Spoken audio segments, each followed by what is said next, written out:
Hello, and welcome to More Intelligent Tomorrow, a wide-ranging exploration of the potential impact of AI on the world around us, as envisioned by the future heroes of the human and machine intelligence revolution.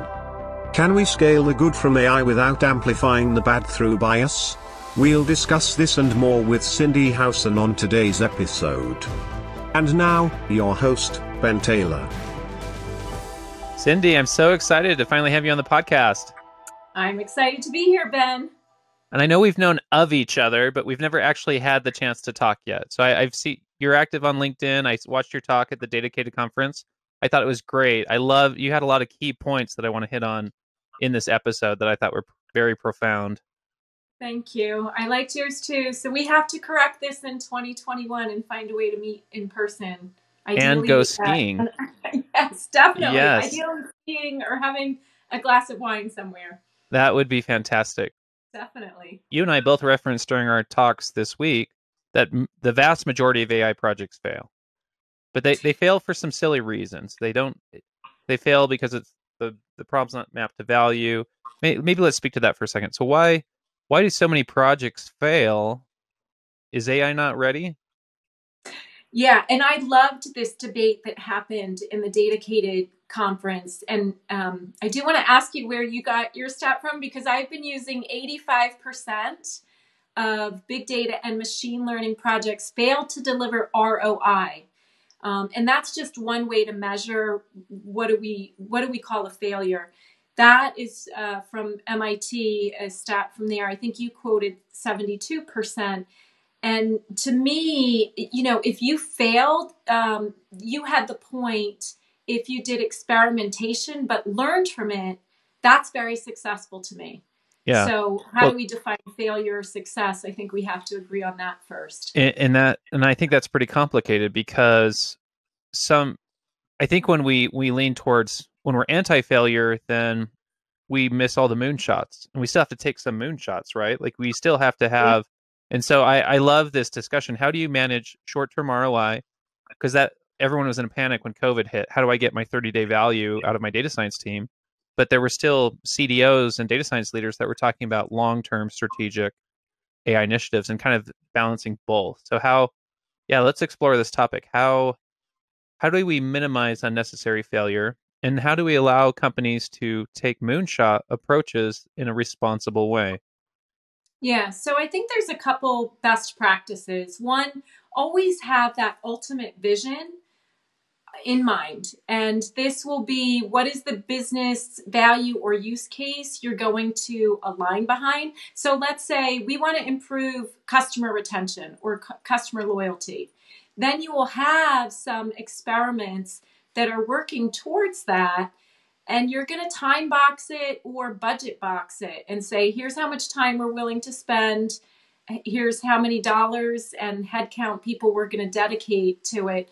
So you're going to have an innovation budget, and maybe you don't operationalize any of those, but you've time boxed it and you are aligned to what is the business use case. And I think that's the high bar in our industry is, like you said, making things happen. So we don't celebrate the promise of AI, we celebrate the success. Where I think a lot of junior data science teams are so excited about the shiny new toy and what could be. And I think for both of our companies, we're really looking at the line in the sand of what did we get done, what was success. And that comes from a more experienced perspective or a more applied perspective. Well, the toys are shiny and exciting too. Like I also like some of the work that DataRobot does around data for good. And I worked with your colleague, Chandler McCann, using things like AI and machine learning to predict when wells will break and run dry in Africa. That's more than the shiny new toy. That's profound impact. And at Thoughtspot, we work with a lot of businesses, but also I look at some of the work we do with CancerLink that is so exciting, so promising. So shiny toy with real world problems is really utopia in my mind. And I think this kind of boils down to something that's core to being a human is purpose. What is our purpose? And so if you're making technology changes that impact society around you, that's way more gratifying than the promise of success or the hypothetical. So so it's a great place to be. I wanted to shift gears a little bit and ask you about your podcast. So you have a podcast as well? Yes, the Data Chief podcast. Thank you for asking. And do you love being a host? Do you love interviewing these interesting people? I imagine you learn a lot, right? I do. I love being a host. I love finding their stories and bringing it, giving them a stage to share their story to improve also their personal brand. I think the chief data officer, so we call it the data chief, but whatever the title may be, chief analytics officer, we've had CIOs on, CDOs. I think it's one of the hardest jobs because you're in the middle and trying to move an organization forward and maybe getting pushback on all sides. Maybe it's IT, maybe it's the business, maybe it's the old way of doing things, and yet they're change agents, they're visionaries. So I do learn as much from them, and I love finding and unearthing their stories. What do you want your legacy to be from a career perspective? And I imagine that's a little bit more complicated because you probably have legacies, a legacy you want to leave as a parent, as a friend. But what is your career legacy? That's really profound, Ben. I'm not sure I have thought that big or that boldly. And maybe there's two parts to it. I do feel so privileged to work at Thoughtspot because I do think Thoughtspot represents the next generation analytics platform, and that we will change who uses data and analytics beyond just the data professionals. So to me, even being a part of it for a moment in time is part of my legacy, a long time working in the space. But if I think from a personal perspective, if I have influenced just one person who maybe grew up with not a lot of hope or prospects, or thinking they're not good enough, they're not smart enough, they won't be able to get a chance in this field, and I've given them the hope to work in this field, then that will be my legacy. Because I didn't have the best of upbringings, and I think that I've been able to function at all and be successful at all is surprising to some of my friends and very close circle. So that would be my legacy, whether it's a minority or anyone, just as long as it gives somebody direction. That is what will matter most to me. That's beautiful because it's kind of about this amplified giving back. So giving back to other people where they're able to be successful in their careers, or they go into a career because of you. That's something I think about as well. I forgot to call out it's funny, you walking the dog every day, people don't realize how good that is mentally. Yeah. Because you're doing something different. Yes. So you're not reading emails, you're able to go outside, breathe some fresh air. COVID, we're locked inside. That's not really where we want to be. So do you find that's helpful to kind of disconnect from work, go on a walk? Do you find that you're a little bit more lucid when you get back, or you have more clarity when you're done? Yes. I mean, the dog, so it's a big dog. It's a 100-pound Bernedoodle, so he needs walking. And he forces us to walk. So he's only 2 years old. I am more of a cat person in a way, and our cat did not force me to walk. But I think this is a good habit that we're walking a couple miles every day. So it's good. So Cindi, you and I both like AI ethics. Let's talk about AI ethics. What are your thoughts around it?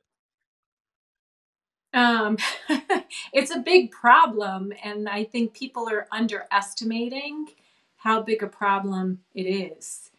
And it will be a tough one to correct. I love the work of Ruha Benjamin. Strongly suggest anyone working in this space check out her work, her books. She was on the Data Chief podcast. Okay. Yeah.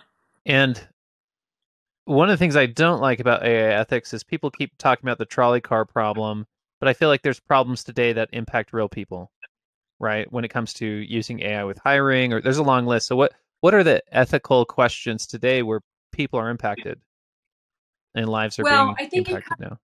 yeah, I mean, a lot of it comes back to nobody intends for an algorithm to be biased, Mm-hmm. but we have poor diversity in tech, we have systemic issues, and so the unintended consequences are huge, whether it's the Apple Card, Yep. discriminating against women, for example, or probably one of the worst is healthcare. And one of the AI systems is prioritizing who gets admitted and who doesn't. We're talking about it relative to vaccine distribution. Facial recognition is profound. And I can give you a fun one, though. Shall I give you a fun one? Yeah, what's a fun one? Okay, so Ben, do you shop at Adore Me for your wife for lingerie and what have you? No, but Valentine's Day is coming up and I need to go buy all sorts of stuff. So so maybe I Okay, will. so check it out. But you know, the makers of TikTok were not showing the ads of the models with darker skin tones and maybe more voluptuous models. And the makers of TikTok are saying, well, we're not biased. No, but your algorithm is, because what did you train your algorithms on? And maybe the algorithms are built only by Asian engineers. And that's where the unintended biases come out to play. So I think we have to really aggressively look at code reviews, look at even talking about what are the intentions of the model with the stakeholders who will be impacted.